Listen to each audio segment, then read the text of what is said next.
Togo la stratégie de la terreur, pour faire taire toute opposition au régime Gnassingbé. La stratégie de la terreur, pour faire taire toute opposition au régime Gnassingbé, avait commencé avec le père Eyadema. La prise de pouvoir de Faure Gnassingbé en 2005 aux allures d'une succession au trône royal, avec plusieurs centaines de morts, donna le ton d'une gouvernance qui n'a que faire du respect des institutions de la République, des droits de l'homme et du citoyen, avec à sa disposition une armée très loin d'être républicaine, des milices désormais à la solde de son pouvoir, une certaine communauté internationale hypocrite, dont la duplicité est le point fort, le tout couronné par une totale impunité. Faure Gnassingbé peut désormais faire de son peuple ce qu'il veut pour que tout le monde reste tranquille et le laisse gérer le Togo comme un bien personnel ou familial. Le sort des prisonniers politiques, qui sont aujourd'hui au nombre de presque 150, dont le propre frère du président de fait du Togo, Pacha Gnassingbé, est le dernier des soucis du pouvoir togolais.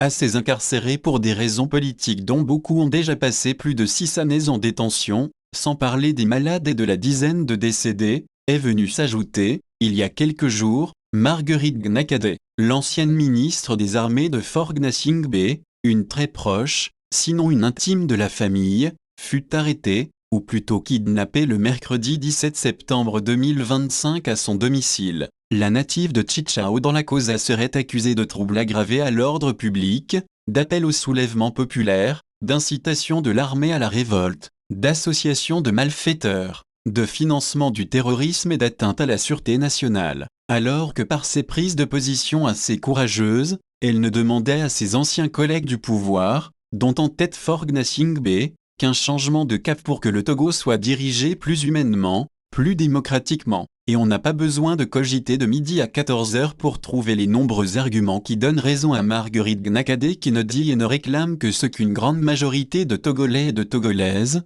au pays et dans la diaspora, demande, le départ d'un Faure Gnassingbé au bout du rouleau sur tous les plans depuis son arrivée catastrophique au pouvoir, il y a 20 ans. En effet, vu ce qui se passe de dramatique sur le plan socio-politique depuis plus d'un demi-siècle, ajouté à la supposée 5e République, improvisé du chapeau de magicien de Faure Gnassingbé et de son entourage, où tout est sens dessus-dessous, tout observateur, de l'intérieur ou de l'extérieur, peut aujourd'hui affirmer sans se tromper qu'il n'y a plus d'État au Togo. Et pour cause, depuis 4 mois au moins le supposé président du Conseil, Faure Gnassingbé, est incapable de former un gouvernement, ce qui rend une gouvernance déjà hasardeuse et mal en point, encore plus prompte à opter pour l'improvisation. Comme on le voit aujourd'hui, non seulement le pouvoir d'État n'existe pas ou se trouve dans la rue depuis plusieurs décennies, mais l'État lui-même n'existe plus que de nom. Un tel échec dû à la corruption endémique, au népotisme, au détournement massif de l'argent public prévu pour des projets de développement qui ne voient jamais le jour, aux violations massives des droits de l'homme et du citoyen.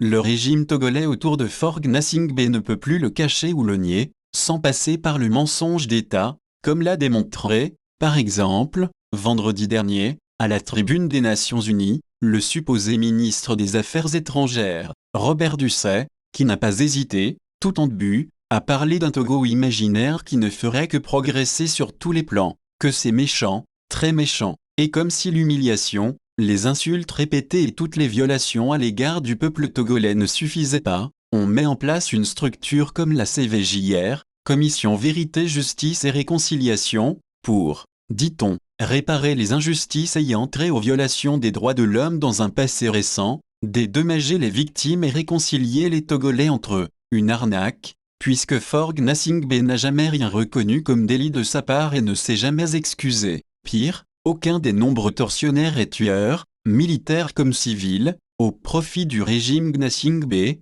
depuis le père jusqu'à aujourd'hui, pourtant bien connu, n'a jamais été inquiété, parce que l'impunité leur est totalement garantie comme elle l'est également à tous ceux qui, autour du prince, volent et s'enrichissent sur le dos du peuple et le narguent. Pendant ce temps, beaucoup de pays dans la sous-région sont déjà sur la voie de la démocratie et de l'alternance et se développent. Au Togo, nous avons d'un côté des populations aspirant, comme tous les peuples du monde, à la liberté, à la démocratie et à la prospérité. De l'autre côté un régime politique se comportant comme en terre conquise, refusant tout droit à son peuple, même celui d'être libre et de disposer de sa vie. Et il est clair que les choses doivent changer. Faure Gnassingbé et son entourage pourront-ils revenir à de meilleurs sentiments et avoir l'humilité de reconnaître que le système politique sans nom qui est aujourd'hui le leur, n'a pas d'avenir, et qu'il faille repartir sur de nouvelles bases avec toutes les composantes de la société togolaise autour d'une table, ou continueront-ils à réprimer un peuple sans défense qui ne demande qu'à vivre en paix?